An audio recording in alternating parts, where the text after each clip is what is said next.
एक गांव में एक लालची कुत्ता रहता था। वह गांव में घूम घूम कर खाने की तलाश करता था। वह इतना लालची था कि उसे जितना भी खाने के लिए मिलता था उसे कम ही लगता था। गांव के दूसरे कुत्तों के साथ पहले उसकी अच्छी दोस्ती थी, लेकिन उसकी इस आदत की वजह से सभी उससे दूर रहने लगे। लेकिन उसे कोई फर्क नहीं पड़ा। उसे सिर्फ अपने भाईजान से मतलब था। कोई न कोई आते जाते उसे खाने के लिए कुछ न कुछ दे ही देता था। उसे जो खाने को मिलता उसे वो अकेले ही चट कर जाता। एक दिन उसे कहीं से एक हड्डी मिल गई। हड्डी को देखकर उसकी खुशी का ठिकाना न रहा। उसने सोचा कि इसका आनंद तो अकेले ही लेना चाहिए।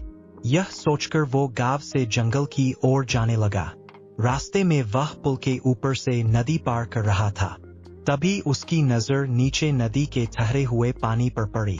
उस समय उसकी आंखों में सिर्फ हड्डी का लालच था।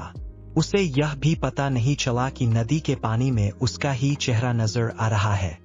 उसे लगा कि नीचे भी कोई कुत्ता है जिसके पास एक और हड्डी है। उसने सोचा कि क्यों न उसकी भी हड्डी छीन लूं, तो मेरे पास 2 हड्डियां हो जाएंगी। फिर मैं एक साथ 2 हड्डियों के मजे से खा सकूंगा। ऐसा सोचकर वह जैसे ही पानी में कूदा, उसके मुंह से हड्डी सीधे नदी में जा गिरी।